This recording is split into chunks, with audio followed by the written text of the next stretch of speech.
সকাল 5টা বাজে আমরা জয়রামবাটির উদ্দেশ্যে রওনা দিয়েছি সপরিবারে। আমরা চলেছি এখন ঘুরতে। আহান, শরীর কেমন লাগছে তোমার? আর আরিয়া? বাগজ।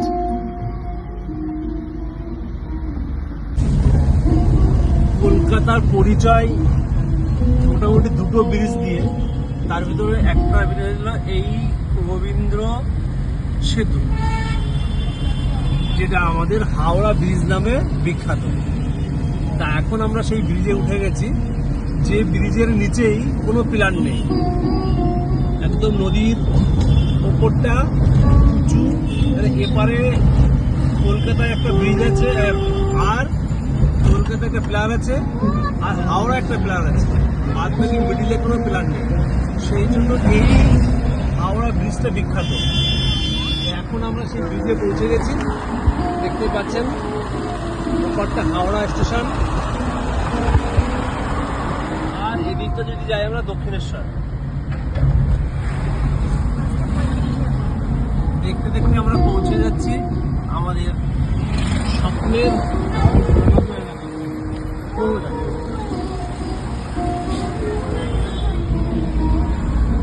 দেখছো মা তুমি হাওড়া ব্রিজ দেখেছো তো? হ্যাঁ বাবা, দেখেছো হাওড়া ব্রিজ? হ্যাঁ বাবা, বলো বাবা। হ্যাঁ ঠিক, এখানে স্নান করেছিলাম আমরা।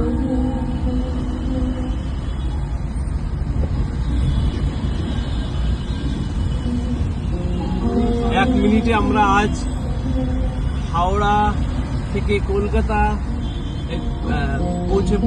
কলকাতা থেকে হাওড়া পৌঁছে গেলাম, যেটা অনেক সময় অনেক জ্যাম থাকে ব্রিজটা, সেই ভয়ে ভয়ে ছিলাম আমরা আজও, কিন্তু আমাদের সেই ভয়টা নিমিশে কেটে গেল। না না না, একটু একটু সামনে গেলে তো আমরা এখানটা আমরা হাওড়া প্ল্যাটফর্মে পৌঁছে গেছি, এই গাড়ি থেকে নেমেছি। এবার দেখুন কি সুন্দর সানটা উঠেছে, তাই মিস করবো না বলে তুলে রাখলাম স্মৃতি।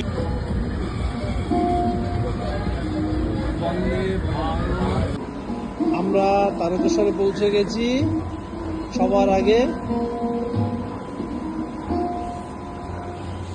আহান বাবু ঘুম থেকে উঠেছে নতুন করে আবার এখানে।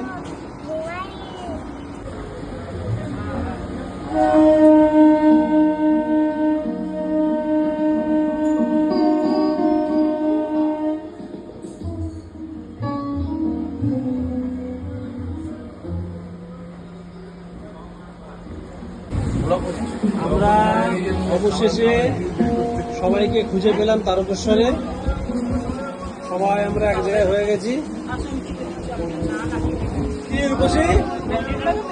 সবার সঙ্গে দেখা হয়ে গেল আমাদের তারকেশ্বরে এসে। এবার সবাই মিলে আমরা একসঙ্গে কোথায় যাচ্ছি?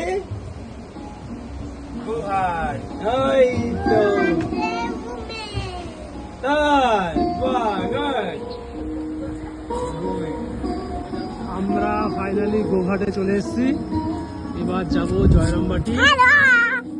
আহানও রেডি হয়ে গেছে চশমা। আমরা সবাই খুব এক্সাইটেড, আমরা খুব এক্সাইটেড হয়ে আছি যে আমরা জয়রামবাটি যাচ্ছি। দেখুন আমার টিম একেবারে পুরো রেডি হয়ে ব্যাগপত্র নিয়ে ছুটছে শুধু।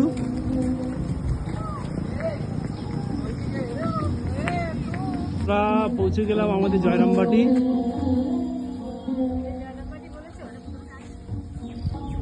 দেখুন এদিকে আমরা সবাই ঘুরে ঘুরে দেখছি। আনবাবু চলে এসছে, কত সুন্দর খড়ের ঘর দেখতে পাচ্ছেন। আমরা এবার পৌঁছে এবার একটু ঘুরে ঘুরে দেখছি বাইরেটা, ভেতরটা যেহেতু ভিডিও করা নিষিদ্ধ, সেই জন্য আমরা বাইরেটা একটু ঘুরে ঘুরে দেখছি। এই বিবেকানন্দ বেদান্ত সাহিত্য প্রচার কেন্দ্র।